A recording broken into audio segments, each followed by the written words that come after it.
Hello, dear students. How are you? Fine? Good. In this class, you will learn about different types of hydrides. Dihydrogen has an ability to combine with an element to form binary compounds called hydrides. These hydrides are expressed by EHX as in beryllium hydride or EXHY as in diboron. These types of hydrides hydrogen form. Okay, so let's learn these hydrides in detail. Okay,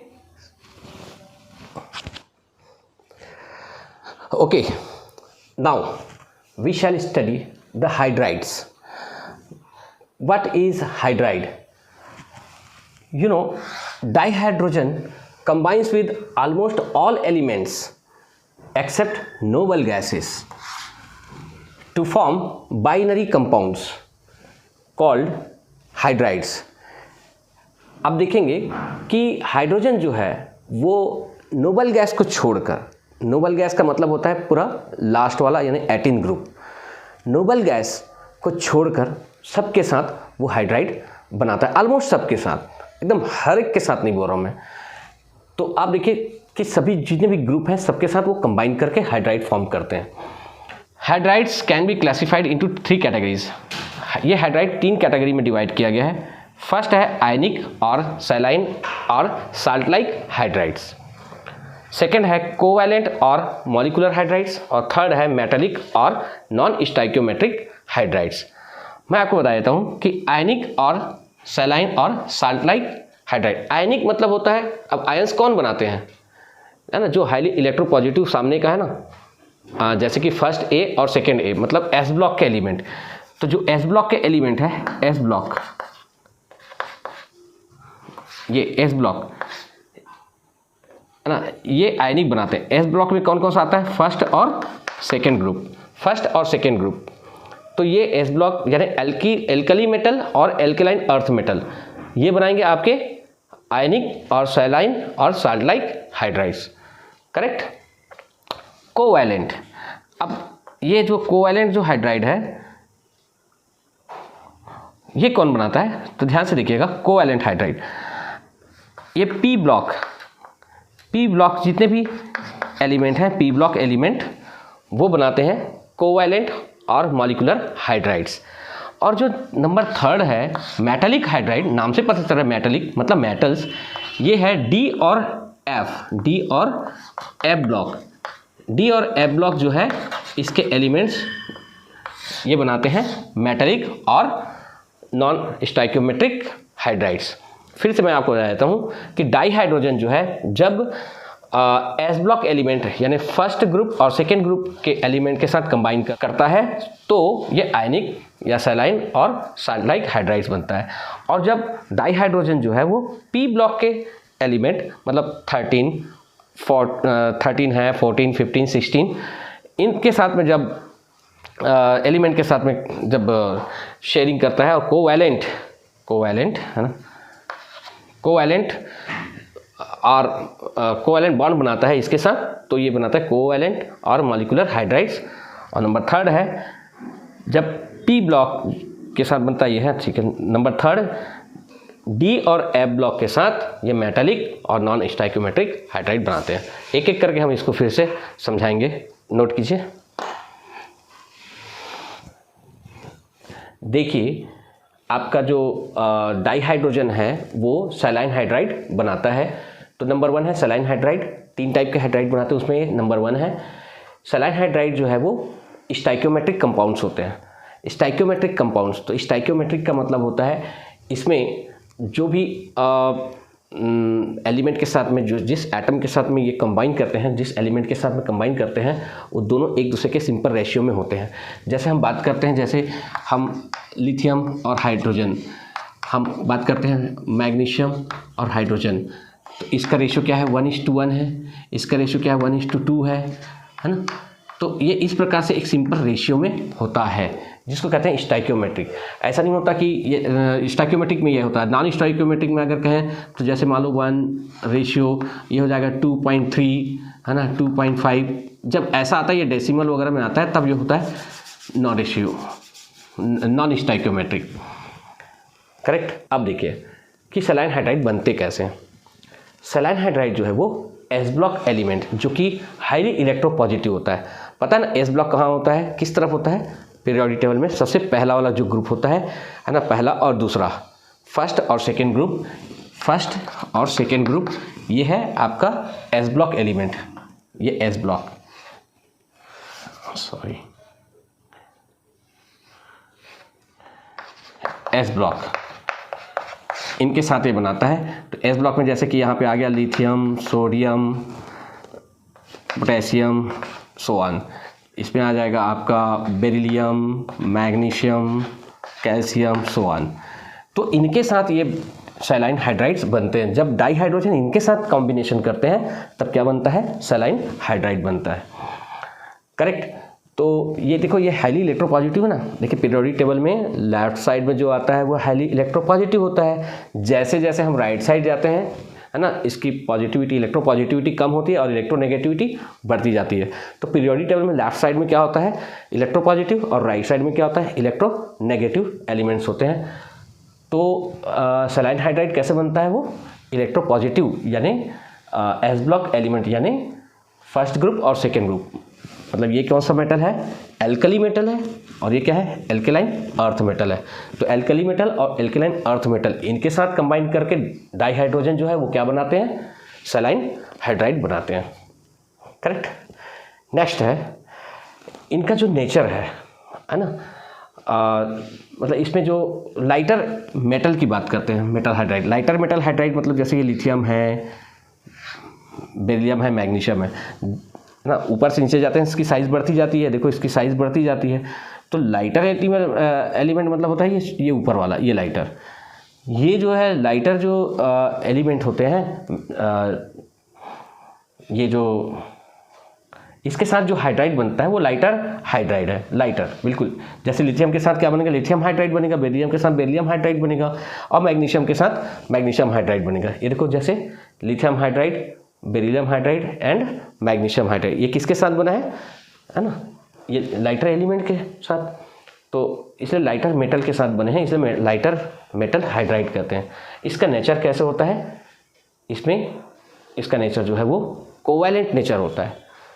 तो significant covalent character पाए जाते हैं इसमें, है ना। है ये देखो आयनिक हाइड्राइड, लेकिन इसमें कोवैलेंट कैरेक्टर भी पाए जाते हैं, बाद में डिटेल में और देखेंगे इसको। और कोवैलेंट कैरेक्टर में पाए जाते हैं, और इस कारण से ये जो बेरिलियम हाइड्राइड है और मैग्नीशियम हाइड्राइड है ना, ये पॉलीमेरिक स्ट्रक्चर में होते हैं। इनके मॉलिक्यूल पॉलीमेरिक स्ट्रक्चर में होते हैं। पॉलीमेरिक मतलब होता है जब दो या दो से ज़्यादा मॉलिक्यूल आपस में ऐसा कनेक्ट हो जाए और एक चेन के समान स्ट्रक्चर बनाते हैं, तो ये हो जाता है पॉलीमेरिक। राइट। वो सिंगल फॉर्म में नहीं होते, वो डबल या ट्रिपल ऐसा होते हैं मॉलिक्यूल। ठीक है, तो पॉलीमेरिक हो गया। उसका नेक्स्ट आता है सलाइन हाइड्राइड जो है वो सॉलिड स्टेट में, जब वो सॉलिड स्टेट होता है ना, सलाइन हाइड्राइड कौन सी स्टेट में होता है, सॉलिड स्टेट में होता है। तो ये कैसा होता है, क्रिस्टलाइन होता है। कैसा होता है ये, क्रिस्टलाइन, मतलब क्रिस्टल के फॉर्म में होता है। क्रिस्टल का मतलब होता है जिसमें रेगुलर फेसेस होते हैं, उसकी ज्योमेट्री फिक्स होती है, ये सब क्रिस्टलाइन होते हैं। और कैसा होता है, नॉन वोलाटाइल होता है। नॉन वोलाटाइल का मतलब होता है ये ऐसा भाप बन करके उड़ता नहीं है ना, ये ऊपर उड़ता नहीं है हवा में, या कह सकते हैं कि थोड़ी सी गर्मी मिले तो ये उड़ता नहीं है, नेचुरली नहीं उड़ता है। एंड नॉन कंडक्टिंग, और ये नॉन कंडक्टिंग होते हैं क्योंकि क्रिस्टल है ना, बंधे हुए हैं। जैसे कि आपने कहा कि NaCl, वो भी जब सॉलिड होता है तो वो उसमें इलेक्ट्रिसिटी का फ्लो नहीं होता क्योंकि नॉन कंडक्टिंग होता है, मोल्टन स्टेट में होता है। तो ये भी जो है ना, इसके हाइड्राइड जो है सलाइन हाइड्राइड, जब सॉलिड स्टेट में होता है तो क्रिस्टलाइन होता है और नॉन वोलेटाइल होता है, और साथ ही साथ क्या, नॉन कंडक्टिंग भी होता है। करेक्ट। तो ये इतने टाइप के हैं। अब आप इसका सलाइन हाइड्राइड वो देख लीजिए, इसके आगे मैं और बताता हूँ, पहले नोट कीजिए इसको।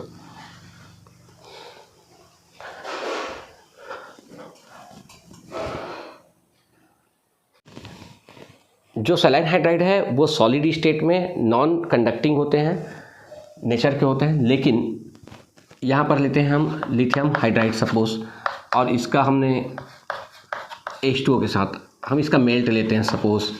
अब देखते हैं इसमें होता क्या है, मेल्ट में क्या होता है। अब इसमें आयंस होते कि नहीं, मेल्ट में आयंस होते हैं, सॉलिड स्टेट में तो नहीं होते हैं, लेकिन मेल्ट में आयंस होंगे। आपको अब देखना है कि मेल्ट में आयन कौन कौन से होंगे। तो आप देखो ये इलेक्ट्रोपॉजिटिव है और ये है ना, जब ये इलेक्ट्रोपॉजिटिव है, ज़्यादा इससे ज़्यादा इलेक्ट्रोपॉजिटिव है, मतलब ये Li+ में रहेंगे। तो ये Li+ में रहेंगे तो हाइड्रोजन को एक्सपेक्ट करते हैं कि हम वो क्या रहेगा, H- के रूप में रहेगा। ठीक है, अब चलो देखते हैं, चेक करके देखते हैं कि क्या मिलता है। तो सबसे पहले आप देखना, अब ये बन गया इलेक्ट्रोलाइट। जब इलेक्ट्रोलाइट बन गया, अब इसका इलेक्ट्रोलिसिस करेंगे हम, है ना, एक इलेक्ट्रोलाइट। तो अब उसमें एनोड और कैथोड लगा दिए, तो एनोड और कैथोड लगाएंगे और इसका इलेक्ट्रोलिसिस चालू हो जाएगा।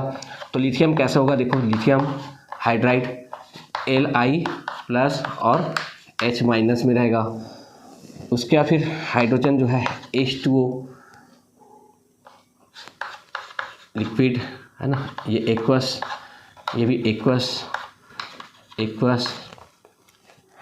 तो ये है H+ और OH-, ये इस प्रकार से। अब देखते जाइए, अब यहाँ पे लिथियम हाइड्राइड का ये इस प्रकार से आयोनाइजेशन हुआ और H2O का इस प्रकार से आयोनाइजेशन हुआ, हो गया। अब देखते हैं, ये H+ है और ये क्या है, H- है। तो ये H+ और H- दोनों मिल जाते हैं और क्या बनता है, H2 बनता है, हाइड्रोजन गैस बनती है। और यहाँ पर Li+ है और OH- है, Li+ और OH-, ये दोनों मिल करके क्या बनाता है, लिथियम हाइड्रोक्साइड। ये लिथियम हाइड्रोक्साइड मिल गया आपको।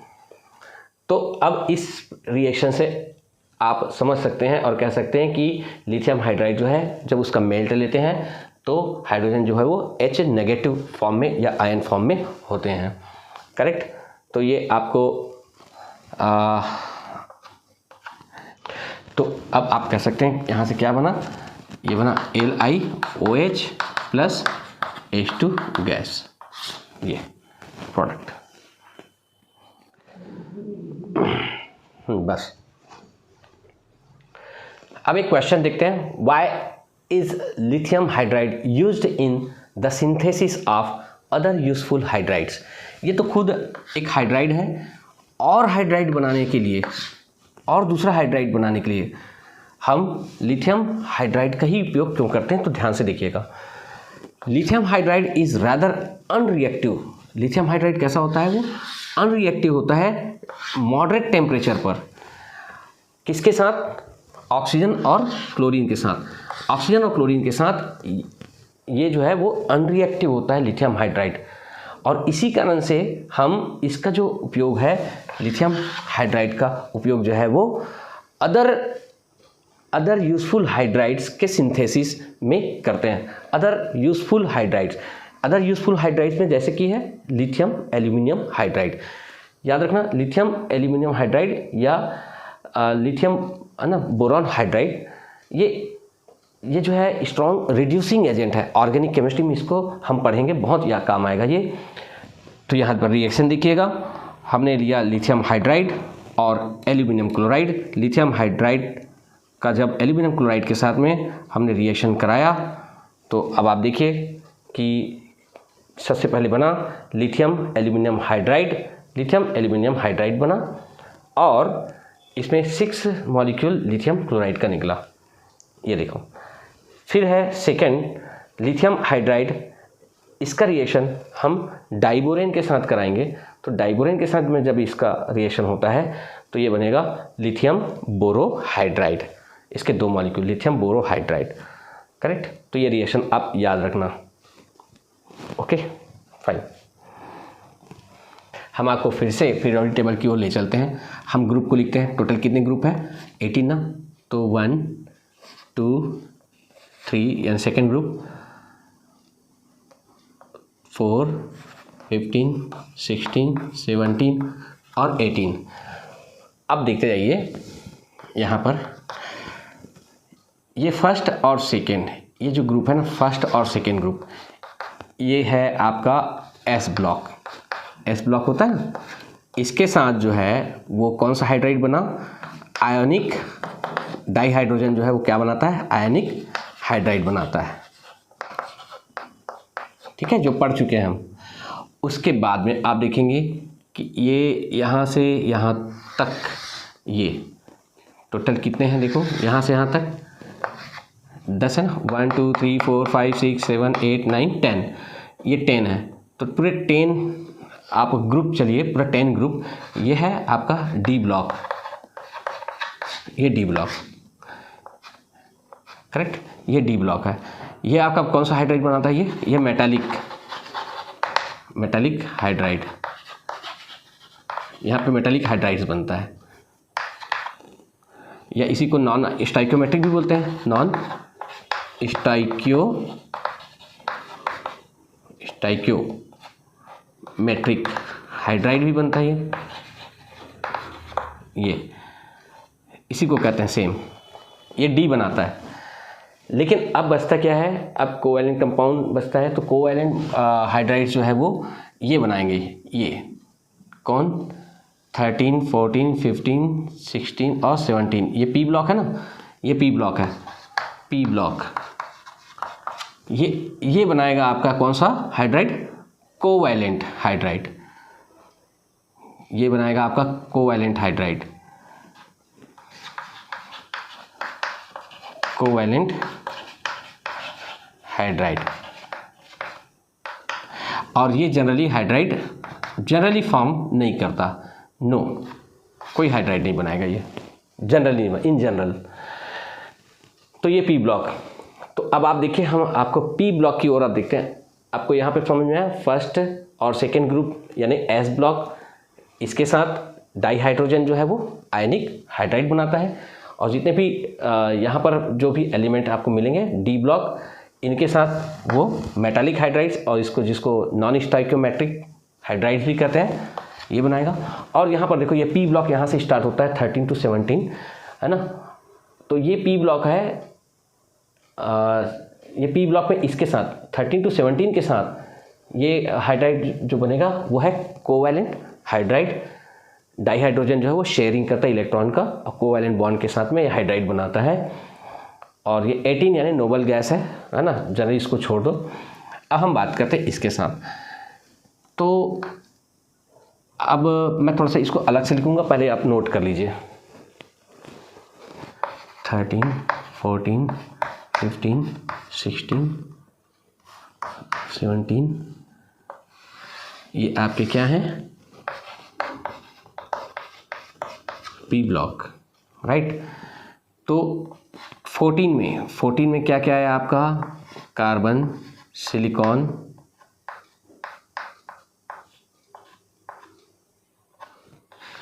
जर्मेनियम। ये कार्बन, इसके आउटर मोस्ट शेल में कितने इलेक्ट्रॉन होते हैं, 4, है ना, हम कार्बन की बात करते हैं, सॉरी,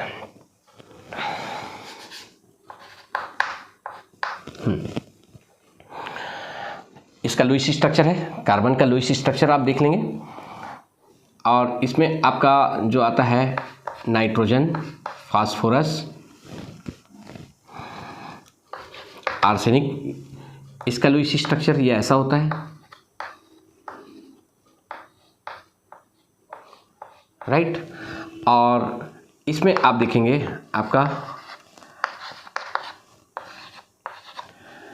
इसका लुईस स्ट्रक्चर इस प्रकार से है,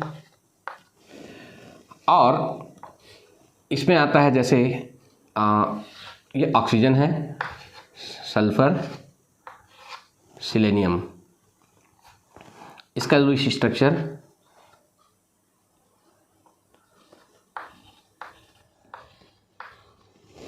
है ना, और इसका है क्लोरीन, यानी पहले फ्लोरीन को लेते हैं, फ्लोरीन, क्लोरीन और ब्रोमीन। इसमें आप देखेंगे लुईस स्ट्रक्चर,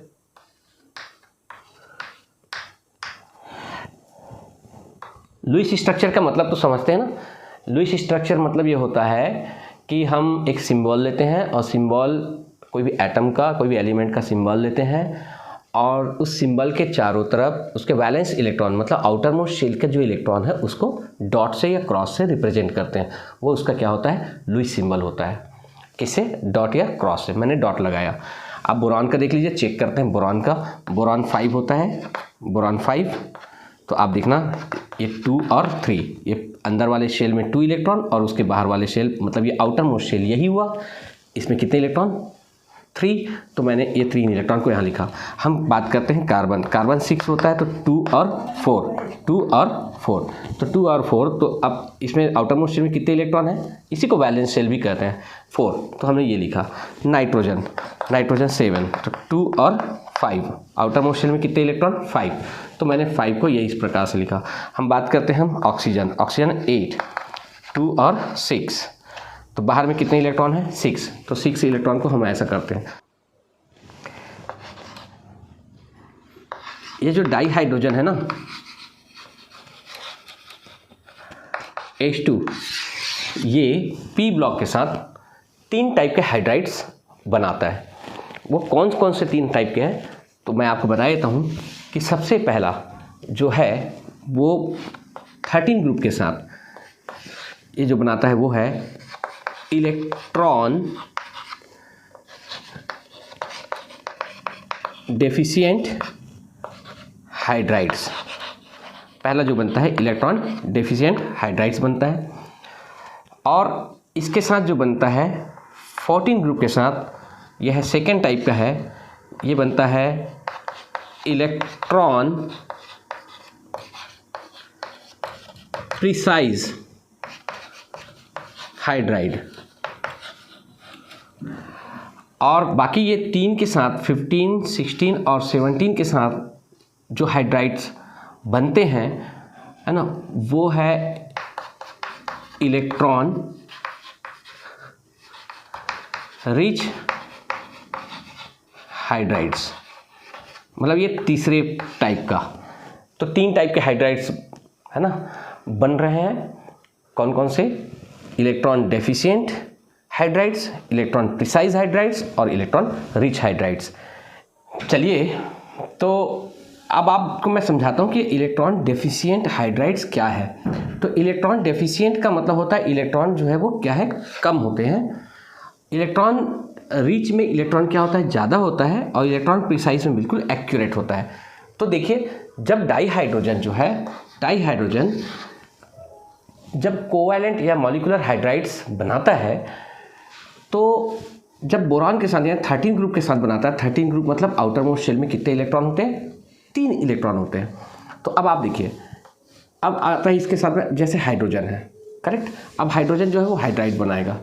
तो यहाँ पे हाइड्रोजन जब हाइड्राइड बनाएगा तो हाइड्रोजन के आउटर मोस्ट शेल में कितने इलेक्ट्रॉन है, एक ही इलेक्ट्रॉन है। और ये इसके पास में एक ही शेल है। तो फर्स्ट शेल की कैपेसिटी कितनी है, इसमें कितने इलेक्ट्रॉन होते हैं फर्स्ट शेल में, 2। तो 2 इलेक्ट्रॉन्स है। तो ये क्या कंप्लीट करेगा, ये अपना डुप्लेट, ये अपना डुप्लेट कंप्लीट करता है। तो इसको अपना डुप्लेट कंप्लीट करने के लिए कितने इलेक्ट्रॉन चाहिए, 1 इलेक्ट्रॉन। तो पहले से है 1 इलेक्ट्रॉन और चाहिए। जब इसको 1 इलेक्ट्रॉन चाहिए तो वो जाता है किसके पास, बोरॉन के पास जाता है, करेक्ट। अपना डुप्लेट या आप कह सकते हैं डुएट कंप्लीट करने के लिए ये जाता है बोरॉन के पास। तो जब ये हाइड्रोजन बोरॉन के पास में आता है, तो बोरॉन के पास में आता है, तो देखिए इसके पास में 1 हाइड्रोजन आया बोरॉन के पास, करेक्ट। तो बोरॉन के पास तो ऑलरेडी आउटर मोस्ट शेल में कितने इलेक्ट्रॉन है, 3 इलेक्ट्रॉन्स। तो ये इसके साथ में बॉन्ड बनाया, एक कोवैलेंट बॉन्ड। तो आप देखना, अब इसके पास कितने इलेक्ट्रॉन हो गए, 1 2 3 पहले से, और 1 इसके साथ, अब कितने हो गए, 4 हो गए। हाइड्रोजन के पास 1 और 2 है ना, शेयरिंग में ये दोनों इसको काउंट हो सकते हैं इसके साथ। उसके बाद में एक, अब देखो अभी तो 5 हुआ है, इसके साथ और आ जाएगा 1 हाइड्रोजन और आया। अब आप देख लीजिए, जब यहाँ पे 1 हाइड्रोजन आया तो एक और बॉन्ड बन गया, 1 हाइड्रोजन यहाँ आकर के एक और बॉन्ड बना लेता है ऐसा। तो टोटल आपने देखा कितने बॉन्ड बन गए, 1 2 और 3। और कितने हाइड्रोजन आ गए, 1 2 और 3। अब आप देखना, इसके पास 3 इलेक्ट्रॉन तो पहले से थे, और ये 3 हाइड्रोजन के 1 इलेक्ट्रॉन, यानी टोटल 3 इलेक्ट्रॉन 3 हाइड्रोजन से, यानी 3 और 3 टोटल कितने हो गए? 6 हो गए। अब बोरान के पास में 6 इलेक्ट्रॉन्स हैं, लेकिन बोरान को अपना ऑक्टेट कंप्लीट करना है। बोरान को क्या कंप्लीट करना है? अपना ऑक्टेट। और जब इसको ऑक्टेट कंप्लीट करना है तो ऑक्टेट यानी कितने इलेक्ट्रॉन होना चाहिए? 8। अब इसको ऑक्टेट कंप्लीट करना है, लेकिन ये क्या कंप्लीट हुआ है? अभी इसका हेक्सेट हुआ है, अभी हेक्सेट ही हुआ है।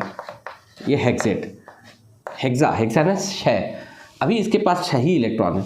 अभी ऑक्टेट कंप्लीट करना है इसको, तो 2 इलेक्ट्रॉन अभी भी चाहिए और। तो अब आप बताइए 2 इलेक्ट्रॉन अभी तो ऐसे ही नहीं लेगा, क्योंकि अब तो इसके पास इलेक्ट्रॉन है ही नहीं, तो शेयर किसके साथ करेगा और कहाँ बनाएगा? कोवैलेंट बॉन्ड, है ना। तो इसलिए ये जो हाइड्राइड बना है ना, बोरान का ये जो हाइड्राइड बना है वो इलेक्ट्रॉन डेफिशिएंट हाइड्राइड होगा। ठीक है, तो इलेक्ट्रॉन डेफिशिएंट हाइड्राइड है।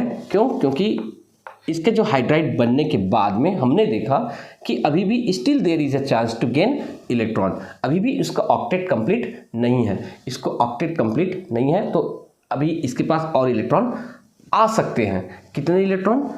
2 इलेक्ट्रॉन्स इसमें गुंजाइश है, तो इसलिए ये कहलाता है इलेक्ट्रॉन डेफिशिएंट हाइड्राइड। करेक्ट। तो ये क्या बना? BH3। लेकिन याद रखना BH3 नेचर में मिलता नहीं है, बोरान ट्राईहाइड्राइड नेचर में मिलता नहीं है। तो बोरान ट्राईहाइड्राइड जो है और इलेक्ट्रॉन डेफिशिएंट होने के कारण इसके एक और मॉलिक्यूल आ जाते हैं BH3, और BH3 और BH3 से मिल करके ये स्टेबल हो जाते हैं और B2H6 बनाते हैं। ये BH3 ये बोरेन कहलाता है, ये बोरेन है, और ये जो है ये क्या है? डाई बोरेन, ये है डाई बोरेन। करेक्ट। ये डाई बोरेन को मैं अभी और आपको एक स्पेशल इसको अलग से मैं बताऊंगा, इसको समझाने के बाद में मैं डाई बोरेन पर इसके स्ट्रक्चर पर हम फिर से चर्चा करेंगे। Correct, yes. तो अभी इतना ही आप नोट कीजिए, इधर का नहीं, ये वाला है ना, ये क्या चीज़ है देख लो। ओके, अब हम सेकंड चर्चा करेंगे इलेक्ट्रॉन प्रिसाइज हाइड्राइड्स। इसमें क्या होता है कि इसमें जब हाइड्राइड जो बनता है, तो हाइड्राइड बनने के बाद में न तो इलेक्ट्रॉन कम होता है और न ही ज़्यादा होता है। करेक्ट। तो एकदम जितना ऑक्टेट कंप्लीट करने के लिए जितना इलेक्ट्रॉन उसको चाहिए उतने इलेक्ट्रॉन हो जाते हैं उसके हाइड्राइड में। जैसे देखिए कार्बन के अभी आउटर मोस्ट शेल में कितने इलेक्ट्रॉन हैं? 4। इसको ये भी ऑक्टेट कंप्लीट करेगा, तो इसको 4 और इलेक्ट्रॉन चाहिए। 4 इलेक्ट्रॉन कहाँ से लेता है वो? ये हाइड्रोजन से लिया, इधर एक हाइड्रोजन से लिया, मतलब शेयर किया, इधर एक हाइड्रोजन से शेयर किया, इधर भी एक हाइड्रोजन से शेयर किया। तो अब आप देखेंगे 1 2 3 4, एक हाइड्रोजन से एक इलेक्ट्रॉन, एक हाइड्रोजन से एक इलेक्ट्रॉन, एक हाइड्रोजन से एक इलेक्ट्रॉन, एक हाइड्रोजन से एक इलेक्ट्रॉन। तो 1 2 3 4, 4 हाइड्रोजन से 4 इलेक्ट्रॉन की शेयरिंग इसके साथ हुई, और ये क्या बन गया? CH4। और जब CH4 बना तो आप देखिए कार्बन का ऑक्टेट जो है वो कंप्लीट हो गया, और ऑक्टेट कंप्लीट होने के बाद में इसके पास कोई भी इलेक्ट्रॉन अभी फ्री नहीं बचा है, और न ही इसको कोई और इलेक्ट्रॉन की ज़रूरत है। इसलिए इसको कहते हैं electron precise hydrides. Correct, note कीजिए। अब हम बात करते हैं 15 ग्रुप, 16 ग्रुप और 17 ग्रुप इसके एलिमेंट में। अब देखिए, अब इस नाइट्रोजन के आउटर मोस्ट शेल में कितने इलेक्ट्रॉन हैं? 5 इलेक्ट्रॉन। अब इसको ऑक्टेट कंप्लीट करने के लिए 3 और इलेक्ट्रॉन चाहिए, तो 3 और इलेक्ट्रॉन चाहिए, तो एक इलेक्ट्रॉन देगा एक हाइड्रोजन, इसलिए टोटल कितने हाइड्रोजन आ जाएंगे? यहाँ पे 3 हाइड्रोजन आ जाएंगे, और ये बन गया NH3 मतलब अमोनिया। अब आप देखेंगे अमोनिया के पास में एक लोन पेयर है, अमोनिया के पास में एक लोन पेयर है, तो ये क्या है? इलेक्ट्रॉन, अब कह सकते हैं ये इलेक्ट्रॉन रिच है, ये इलेक्ट्रॉन रिच में आएगा, है ना, ये इलेक्ट्रॉन रिच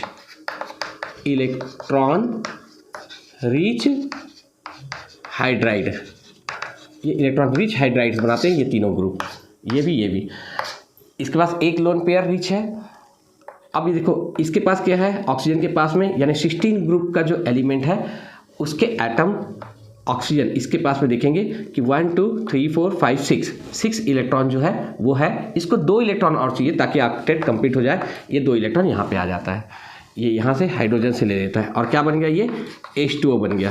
तो H2O में हमने देखा कि कितने लोन पेयर है, 2 लोन पेयर इसके पास में है, तो ये electron rich with 2 lone pairs of electron. यहाँ पर देखेंगे जब ये फ्लोरीन में आते हैं तो 7 इलेक्ट्रॉन्स तो पहले से हैं, 1 इलेक्ट्रॉन की ज़रूरत है तो वो हाइड्रोजन से 1 इलेक्ट्रॉन की शेयरिंग करता है और ये बन जाएगा HF यानी फ्लोरीन का हाइड्राइड। तो उसके बाद इसका ऑक्टेट कंप्लीट हो गया, लेकिन इसके बाद HF में आप देखेंगे कि 1 2 3 4 5 और 6 लोन पेयर इसके पास है, तो वो इलेक्ट्रॉन रिच होगा। तो ये LP कितने हैं, इसमें लोन पेयर कितने हैं, 1 लोन पेयर, और बॉन्ड पेयर कितने हैं, 2 है, 3 बॉन्ड पेयर है LP, और BP कितने हैं, 3 बॉन्ड पेयर। इसमें देखो 2 लोन पेयर कितने हैं, लोन पेयर है 2 और बॉन्ड पेयर कितने हैं, 2। इसके पास देखो लोन पेयर कितने हैं, 3 हैं, और बॉन्ड पेयर कितने हैं, इसके पास 1। तो ये टोटल 4, ये भी 4 और ये भी 4, करेक्ट 4। ठीक है, तो अब आप कह सकते हैं कि ये इलेक्ट्रॉन रिच कंपाउंड्स हैं या हाइड्राइड्स हैं। ओके, तो चलिए अब हम आपको डाइबोरेन इसका स्ट्रक्चर हम एक्सप्लेन करते हैं, राइट। चलिए हम डाइबोरेन का स्ट्रक्चर समझते हैं। ये जो डाइबोरेन है वो 2 बोरेन मॉलिक्यूल के मिलने से बनता है, 2BH3 तो B2H6, ये क्या है, डाइबोरेन। ये है बोरेन और ये है डाइबोरेन। आप नोट्स बिल्कुल साथ ही साथ बनाते जाइए जैसे जैसे मैं लिखता हूँ, क्योंकि मैं इसको मिटा भी देता हूँ, है ना। चलिए साथ साथ बन रही है। अब इस बोरे में आप देखेंगे ना, ये BH3, ये BH3 ऐसा है और ये एक BH3 ये है, तो कितना हो गया, B2 और H कितने हैं, 6, बोरान 2 है और हाइड्रोजन कितने हैं, 6 है। इस बोरान में हम देखते हैं, इस बोरान में होता है sp3 हाइब्रिडाइजेशन। इसमें कौन सा हाइब्रिडाइजेशन होता है, sp3। चलो मैं इसको समझाता हूँ। बोरान 5 होता है और 2 और 3, इसमें होगा 1, इसका कॉन्फ़िगरेशन देखते हैं, ये 1s2 और ये क्या है 2s2 और 2p1। ये देखो, ये इस प्रकार से इसका ग्राउंड स्टेट में इलेक्ट्रॉनिक कॉन्फ़िगरेशन ऐसा होता है। उसके बाद में आता है आपका एक्साइटेड स्टेट। एक्साइटेड स्टेट में ये वाला इलेक्ट्रॉन जो है वो जंप करके यहाँ चला जाएगा। अब हम ये इसको छोड़ देते हैं, फिलहाल हम इसको देखते हैं, क्योंकि हाइब्रिडाइजेशन देखना है। तो हाइब्रिडाइजेशन है ना, ये इसमें और इसमें हाइब्रिडाइजेशन होगा, तो ये इलेक्ट्रॉन कूद करके यहाँ चला जाएगा और ये एक्साइटेड स्टेट होगा 2 3। यहाँ से ये इलेक्ट्रॉन जंप करके यहाँ गया, ये आ गया, तो ये कौन सा स्टेट है, एक्साइटेड स्टेट। उसके बाद में आता है हाइब्रिडाइज्ड स्टेट। हाइब्रिडाइज्ड स्टेट में ये पूरा आपस में क्या है, हाइब्रिडाइज हो जाएगा। कौन कौन से, S और कितने, 3 P, S और तीनों P। तो ये इस प्रकार से 1 2 3 है ना, यानी टोटल कितने, 4, 1 2 3 और 4, ये 4 sp3 हाइब्रिडाइज्ड ऑर्बिटल बने। sp3 ये भी क्या है, sp3 ये भी sp3 ये भी क्या है, sp3। 4 sp3 हाइब्रिडाइज्ड ऑर्बिटल्स बने हैं, जिसमें 3 में एक एक इलेक्ट्रॉन है और चौथा जो है वो खाली है, करेक्ट। तो ये डाइबोरेन में बोरॉन का ये ऑर्बिटल्स है, हाइब्रिडाइज्ड ऑर्बिटल्स है, जिसमें 1 2 3 4 sp3 ऑर्बिटल्स, हाइब्रिडाइज्ड ऑर्बिटल्स बनेंगे, करेक्ट। अब देखते हैं कि ये चार में से ये किस प्रकार से अब डाइबोरेन का स्ट्रक्चर फॉर्म करता है।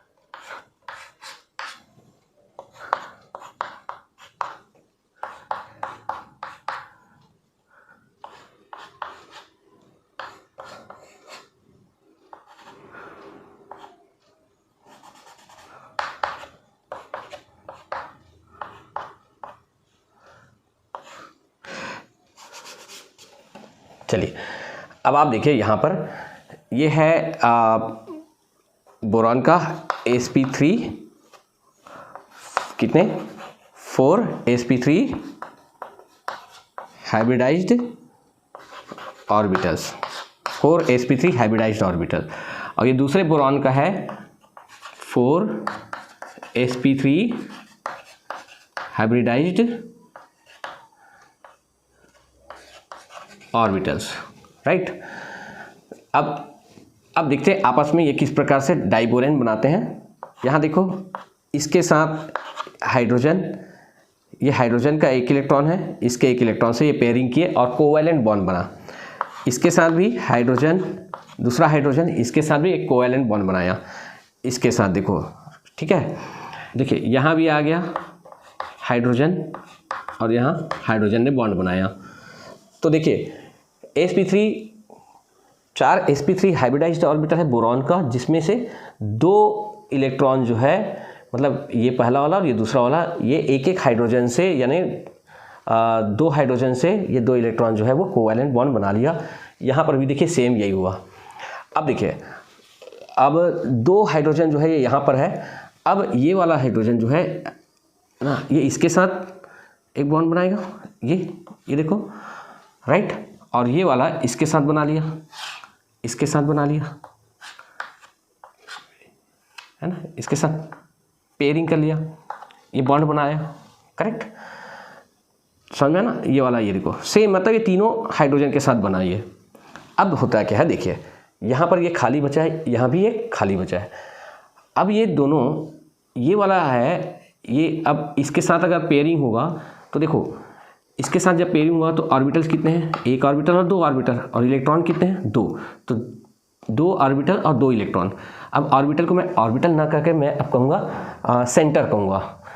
तो यहाँ क्या हो गया 2 सेंटर 2 ऑर्बिटल्स। यहाँ भी देखिए इसको मैं क्या कहूँगा, सेंटर बोलूँगा, है ना। तो ये 1 सेंटर 2 सेंटर। अब 2 सेंटर और इसका भी है ना, इसके पास भी एक इलेक्ट्रॉन है ना, इसके पास भी इलेक्ट्रॉन है, एक इलेक्ट्रॉन हाइड्रोजन के पास है ना, ये देखो हाइड्रोजन, ये ऐसा बना लो, ये देख लो, एक इलेक्ट्रॉन एक इलेक्ट्रॉन। तो ये इसके साथ क्या हुआ, शेयरिंग, इसके साथ शेयरिंग हुआ। तो अब देखो 1 सेंटर 2 सेंटर और कितने इलेक्ट्रॉन है, 2 इलेक्ट्रॉन। तो 2 सेंटर 2 इलेक्ट्रॉन, यहाँ पर क्या है 2 सेंटर 2 इलेक्ट्रॉन। यहाँ भी देखो 2 सेंटर और 2 इलेक्ट्रॉन, यहाँ देखिए 2 सेंटर और 2 इलेक्ट्रॉन, राइट, 2 सेंटर और 2 इलेक्ट्रॉन। लेकिन ये जो है वो 2 सेंटर 2 इलेक्ट्रॉन है, ये भी 2 सेंटर और 2 इलेक्ट्रॉन। यहाँ पर भी हम कर देते हैं ये ऐसा, इलेक्ट्रॉन, राइट, H और ये H का है। तो 2 सेंटर 2 इलेक्ट्रॉन, मतलब सिंपल जैसे कोवैलेंट बॉन्ड बनता है वैसे ही बना हुआ है। ये रेगुलर बॉन्ड कहते हैं इसको, रेगुलर बॉन्ड कहते हैं।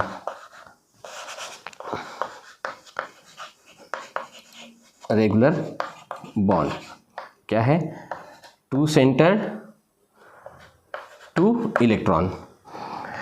अब यहाँ पर देखना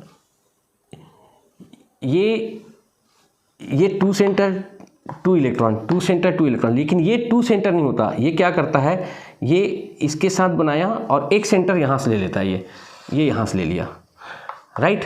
तो अब देखो 1 सेंटर किसका, बोरॉन का, 1 सेंटर किसका, हाइड्रोजन का, और 1 सेंटर किसका हो गया, फिर से दूसरे बोरॉन का।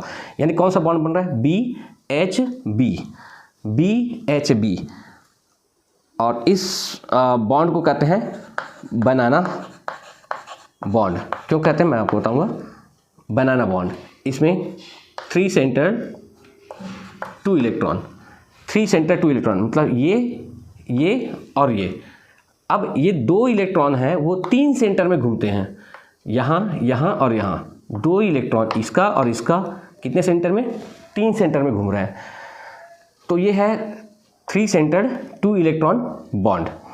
सेम इसी प्रकार से ये भी क्या करेगा इसके साथ। तो इसको मैं डॉटेड से लाइन से ऐसा शो कर देता हूँ, है ना, ये डॉट लाइन से, ये इस प्रकार से, ये डॉटेड लाइन, यहाँ भी मैं डॉटेड लाइन कर देता हूँ इसको, ये करेक्ट। तो ये आप देखेंगे इस प्रकार से, ये ऐसा और ऐसा। अब ये इसके साथ तो 1 सेंटर 2 सेंटर और 3 सेंटर हो गया, और इलेक्ट्रॉन कितने 2। तो अब आप देखेंगे कि इसमें रेगुलर बॉन्ड कितने बने हैं। ये रेगुलर बॉन्ड है ना, 2 सेंटर और 2 इलेक्ट्रॉन, तो ये रेगुलर बॉन्ड है। तो 1 2 3 4, ये कितना बना 4, और 3 सेंटर और 2 इलेक्ट्रॉन, ये 3 सेंटर और कितने इलेक्ट्रॉन 2 इलेक्ट्रॉन, कितने बने हैं, इधर भी बना उधर भी बना, इसकी संख्या कितनी है 2। तो अब आप देखेंगे ये जो इस प्रकार से जो बॉन्ड बना है, बिल्कुल आपको लग रहा है ना केले के समान, इसलिए इसको कहते हैं बनाना बॉन्ड, या इसी को 3 सेंटर 2 इलेक्ट्रॉन या है ना बॉन्ड भी इसको कहते हैं। चलिए तो आप देखते हैं कि ये दोनों को हम अब शॉर्टकट में ये इस प्रकार से इसको शो करते हैं। ये बोरॉन है, ये रेगुलर बॉन्ड है, ये भी रेगुलर बॉन्ड है ना, और इधर ये रेगुलर बॉन्ड और ये रेगुलर बॉन्ड है। लेकिन ये तीनों मिल करके, ये तीनों आपस में मिल करके ये ऐसा क्या बनाया, 3 सेंटर 2 इलेक्ट्रॉन बॉन्ड, ये है 3 सेंटर 2 इलेक्ट्रॉन बॉन्ड, है ना, जिसको बनाना बॉन्ड भी कहते हैं। क्लियर, नोट कीजिए इसको।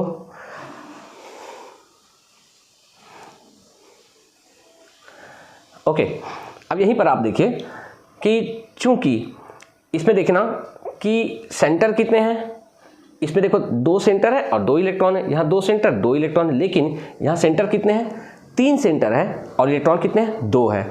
यहाँ भी 3 सेंटर है लेकिन इलेक्ट्रॉन कितने हैं 2 है। तो अब इलेक्ट्रॉन जो है सेंटर की अपेक्षा कम है ना, तो इलेक्ट्रॉन जो है उसकी संख्या कम होने के कारण ऐसे जो कंपाउंड है इसको हम कहते हैं, या ऐसे मॉलिक्यूल को हम कहते हैं इलेक्ट्रॉन डेफिशिएंट कंपाउंड। ये है इलेक्ट्रॉन डेफिशिएंट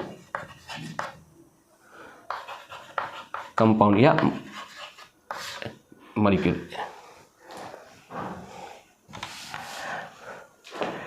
देखो चूंकि अब देखो इसमें 3 सेंटर है और 2 इलेक्ट्रॉन, यहाँ भी 3 सेंटर और 2 इलेक्ट्रॉन, मतलब इलेक्ट्रॉन कम है, सेंटर की अपेक्षा इलेक्ट्रॉन कम है, इसलिए ये एग्जाम्पल है इलेक्ट्रॉन डेफिशिएंट हाइड्राइड का। इलेक्ट्रॉन डेफिशिएंट हाइड्राइड का ये एग्जाम्पल हुआ। Is that clear? Okay, yes, so please note it down. Third number का हाइड्राइड जो कि डाइहाइड्रोजन बनाता है वो है मेटालिक और नॉन स्टोइकियोमेट्रिक, या इसी को हम कहेंगे इंटरस्टिशियल हाइड्राइड्स और इंटरस्टिशियल हाइड्राइड। ये जो मेटालिक हाइड्राइड्स है ना, they are found by D and F block elements. जो डी और एफ ब्लॉक होते हैं ना वो बनाते हैं। देखो एस ब्लॉक ने बनाया आयनिक हाइड्राइड्स, और पी ब्लॉक ने बनाया कोवैलेंट हाइड्राइड्स, और मेटालिक हाइड्राइड्स जो है वो कौन बनाएगा, डी और एफ ब्लॉक के जो एलिमेंट्स हैं वो बनाएंगे, केवल किसको छोड़कर, एक्सेप्ट 7, 8 और 9 ग्रुप, करेक्ट, यस। उसके बाद देखो they conduct heat and electricity. अब ये हाइड्राइड जो है वो हीट और इलेक्ट्रिसिटी दोनों का कंडक्टेंस है, दोनों का कंडक्टर है वो, तो दोनों कंडक्ट करता है हीट और इलेक्ट्रिसिटी, लेकिन but less efficiently than their parents metal. जैसे कि अगर हम कहते हैं पैलेडियम का हाइड्राइड बनाते हैं, करेक्ट, पैलेडियम हाइड्राइड, तो पैलेडियम हाइड्राइड में जो है वो भी हीट और इलेक्ट्रिसिटी को कंडक्ट करेगा, लेकिन पेरेंट मेटल मतलब पैलेडियम से कम, कम एफिशिएंटली, पैलेडियम का ज़्यादा होगा लेकिन पैलेडियम हाइड्राइड की जो कंडक्टिंग पावर है वो कम होगा, राइट। चलिए, do not follow the law of constant composition. देखिए, अगर हम पानी लेते हैं, कहीं कुएं से लेते हैं, तो हम क्या लिखेंगे उसको, H2O। हाइड्रोजन कितने हैं, हाइड्रोजन का मास देखो, एक हाइड्रोजन का मास कितना होता है, एक होता है ना, 1, और 2 का कितना होगा, 2, और ऑक्सीजन का एक, ऑक्सीजन जो है वो 16, इसका रेशियो लिखते हैं 1, और ये क्या होगा, 2 से डिवाइड करो, 2 1 जा 1, 2 1 जा 2, सॉरी, और 2 8 जा 16, तो क्या आया रेशियो, 1:8। कहाँ से लिए हमने इसको, कुएं से लिए, वेल से, करेक्ट। अब हम कहीं से लेते हैं, मान लो सी से लेते हैं, वो भी H2O, तो यहाँ पर भी लिखेंगे, तो इसका मास लिखते हैं 2, और इसका क्या आएगा 16, इसको भी डिवाइड करेंगे 2 से, तो 1 और 8, तो ये क्या होता है, इसका कंपोजिशन जो है वो कांस्टेंट है, चाहे इसका सोर्स कोई भी हो H2O का, उसका कंपोजिशन क्या है, एकदम सेम है। लेकिन इसके जो मेटालिक हाइड्राइड के साथ ऐसा नहीं होता है कि वो हर समय इसका रेशियो यही नहीं आता है, इसका कंपोजिशन बिल्कुल अलग होता है, कोई कांस्टेंट नहीं होता। तो इसलिए कहते हैं कि they do not follow the law of constant composition. Thereafter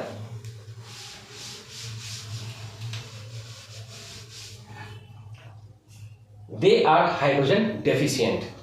तो देखिए, इसमें हाइड्रोजन की कमी होती है, जब मतलब हाइड्रोजन उसमें और आ सकता है, जैसे हमने पढ़ा था ना अभी कोवैलेंट हाइड्राइड में, कोवैलेंट हाइड्राइड में 3 पढ़े थे, एक इलेक्ट्रॉन रिच पढ़ा था हमने, फिर इलेक्ट्रॉन डेफिशिएंट पढ़ा था, और इलेक्ट्रॉन प्रिसाइज पढ़ा था।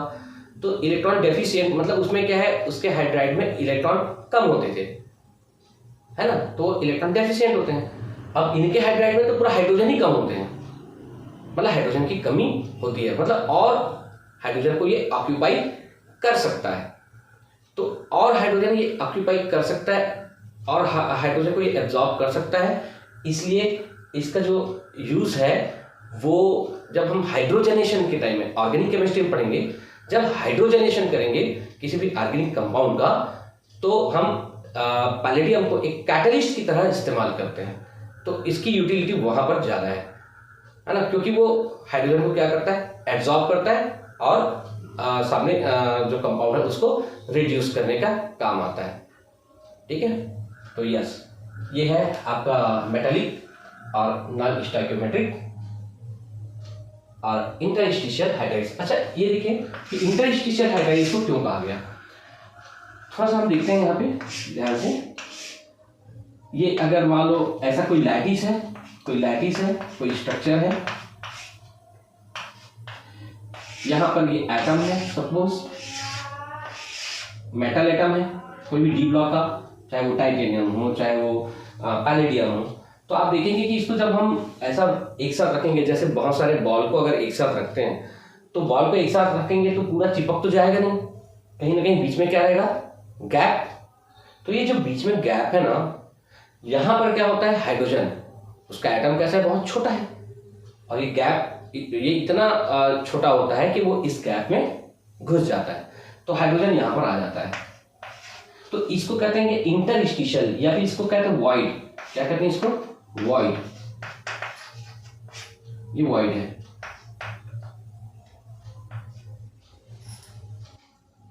तो ये इसलिए इसको इंटरस्टिशियल हाइड्राइड्स भी कहा जाता है। Okay, they have different lattice from that of the parent metal except nickel, cerium, actinium and palladium। तो ध्यान दीजिएगा, मैं इसको एक्सप्लेन करता हूं। इसका जो लैटिस होता है, जैसे कई लैटिस, क्यूबिक लैटिस होता है, कई का हेक्सागोनल होता है ना, ये क्यूबिक है ना, टेट्रागोनल होता है या हेक्सागोनल होता है, अलग अलग ये स्ट्रक्चर होता है। ये ऐसा आप पढ़ेंगे इसको सॉलिड स्टेट जब पढ़ेंगे क्लास 12 में। तो इसका जो हाइड्राइड का जो लैटिस होता है ना, वो इसकी मेटल के लैटिस से क्या होता है, बिल्कुल डिफरेंट होता है। पैरेंट जो मेटल है उससे, पैलेडियम हाइड्राइड का पैलेडियम से डिफरेंट होगा, सॉरी, है ना। लेकिन ये तीनों के हाइड्राइड जो है वो बिल्कुल पैरेंट जो मेटल है लैटिस के समान ही होंगे। बाकी में क्या हो जाता है, लैटिस चेंज हो जाता है, मतलब ये स्ट्रक्चर जो है वो, जो इसका अरेंजमेंट है ना, जो एटम का अरेंजमेंट है वो थोड़ा सा डिस्टॉर्टेड हो जाता है या बदल जाता है। इसको याद रखने का तरीका है नी सी एक्स प्राउडली, नीसी एक्स प्राउडली, ये नीसी एक्स से एक्टिनियम और प्राउडली से पैलेडियम, नीसी एक्स प्राउडली, ये इस प्रकार से याद रख सकते हैं। ये चार के हाइड्राइड के जो लैटिस है वो उसके मेटल के जो लैटिस है उसके समान होता है, बाकी में अंतर होता है। तो चलिए बस इसमें इतना ही करते हैं, है ना, नोट कर लीजिए। Thank you.